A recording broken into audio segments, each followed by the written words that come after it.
Hello again, everybody. Dr. Glenn Peterson here with our question and answer series with a new question for today and a little bit of explanation about some stuff everybody should know.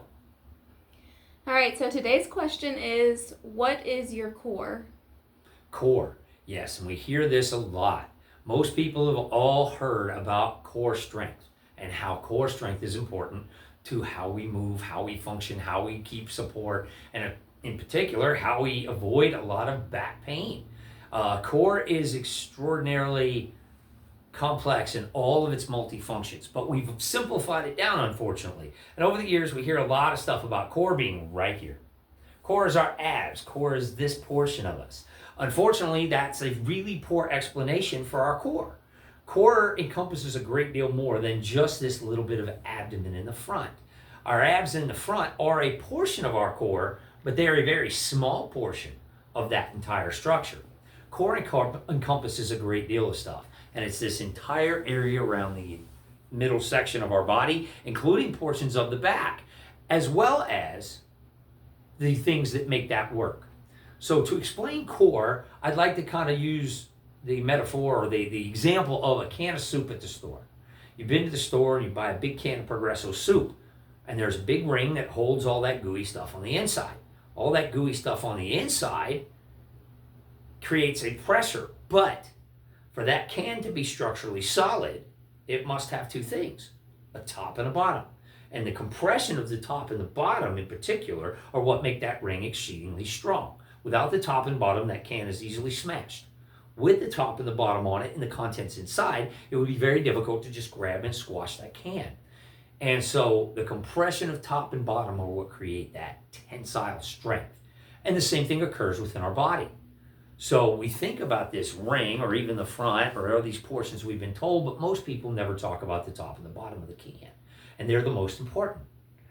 In a human being, the top of our can is what divides the upper part, our upper gooey stuff, heart, lungs, from all of our lower gooey stuff, stomach and intestines, pancreas, liver, kidneys, lots of things down there. The lower stuff is all separated from the upper by a muscle, a very large muscle known as our diaphragm. The diaphragm is a separator as well as a muscle that contracts upward when we breathe for exhalation, but can also contract downward. And we'll talk about how it does that in a moment. The bottom of the can would be what many have heard of, but for a different reason than core, is our pelvic floor. Oftentimes, most mothers postpartum are talked about pelvic floor exercises. Pelvic floor meaning the bottom of this can that basically elevates upward and closes the bottom off. It creates that upward pressure. So how do we create pressure in all of these structures? Well, we'll start with the bottom because that's more talked about. The bottom is often talked about, especially, like I said, mothers postpartum, with Kegels exercises. And those are explained as being basically butt clenches. But unfortunately, it's a little bit more than that.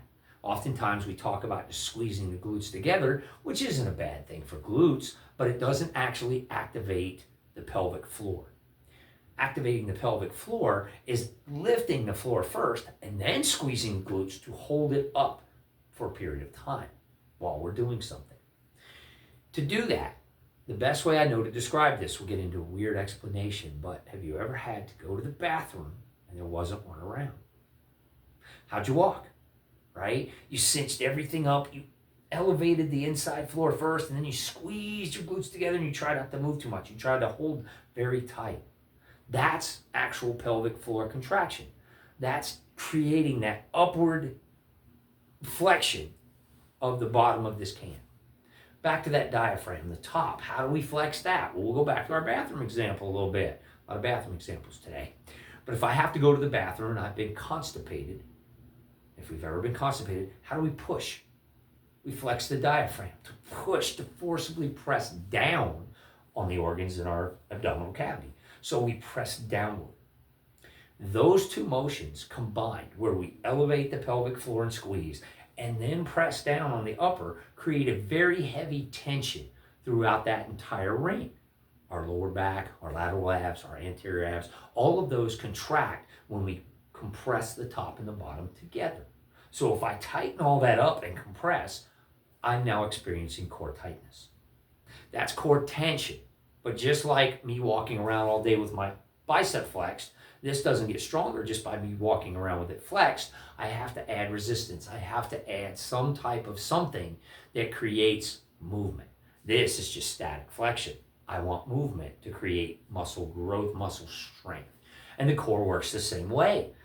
So we start out with just simple basics using just body weight, but to teach the core not only to activate, but then hold that activation, we have to use an exercise. So teaching core strength really is about not only teaching how to tighten all this, but then how to exercise through it. I'm often asked, is a plank that? Is that what planking is? No. Plank is a good test of how strong your core is in static activation. So basically, if I could put weight in my hand and hold it here, like with the bicep, I could tell you how quote unquote strong this is by how much weight I could put here. But really, to make this work, I still have to move and create movement against resistance to create that strength. And the core is the same way. So we will also get into a quick exercise. I'm going to have Patricia help me with this. We're going to, if there's no questions, move this camera and I'll show you the exercise that we use here at our clinic to begin to strengthen the core. So this exercise, we have to climb down into the floor for those of you who can. For those of you who can't get in the floor, you probably need to come to my office. We've got some other work to do and to try to get you to where you can get down on the floor and you feel stable in this position. But if you can get down onto our floor, we're going to place our hands directly underneath our shoulders like you would in a plank or a push-up position. You're going to place your knees directly underneath your hips. They're not way out here. They're actually underneath our hips. And our knees should be in line with our hands. So out nice and wide, not in here. This is not a balance exercise. It is an exercise in strength. So what we're going to do is we're going to get into this position and then we're going to flex and tighten that core. Once we've got our core held very, very tight, we're then going to remove one of the back table legs without moving the table. And I'll even cheat. I'm going to use an example. I'm going to put my hand here. We don't even need this leg. And pretend it's a cup of coffee or a cup of water. And I'm going to then lift my leg while tightening my core, kick backwards, and replace it to the exact same spot without spilling my cup of coffee or my cup of water. And by doing that, holding that core tightly, this is a great way to begin core exercise. Very simple movement, all fours, lift, kick, replace. Repeat on the other side. Lift, kick, replace. And with that nice core tightness held the whole time. This is a great place to start. There are other great core exercises. There are more things that we can get into, like bridging and plank with movement. But for beginners, that's a great place to start, and it's a great place to begin working on that whole structure of what the core is. But the core itself explained by top, bottom, and compression of all of this structure here. It's not a bunch of sit-ups or a bunch of Supermans or things that are actually just moving one side of a can. Much like with a can, if I bend it one direction a bunch of times, I'm not fixing it, I'm breaking it. Same thing if I went the other direction. So stability, concentrated effort with compression, and then light movement using a counterweight. Best way to strengthen your